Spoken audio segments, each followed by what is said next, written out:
காலை மார்க்கெட் எப்போதும் போல பரபரப்பாக இருந்தது. காய்கறி வியாபாரிகள் கூவி விற்கும் சத்தம், மீன்கடையின் வாசனை, பேரம் பேசும் குரல்கள். அந்த கூட்டத்துக்குள் ரவி மெதுவாக நடந்து கொண்டிருந்தான்.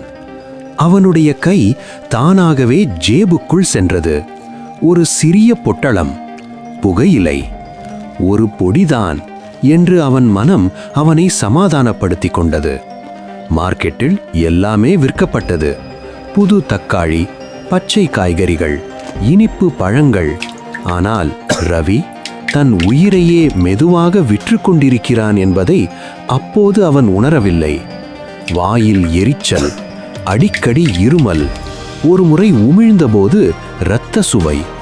சாதாரணம்தான் என்று தன்னைத்தானே ஏமாற்றிக்கொண்டு அவன் மீண்டும் நடக்க ஆரம்பித்தான்.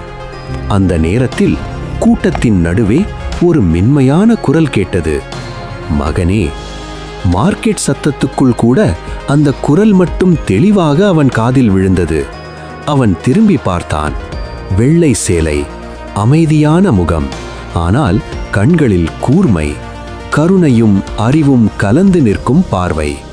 ஔவையார் பாட்டி. அவள் மெதுவாக சொன்னாள், மார்க்கெட்டில் தான் மகனே நிறைய பேர் தொலைந்து போறாங்க. பணம் இல்ல, உயிர்.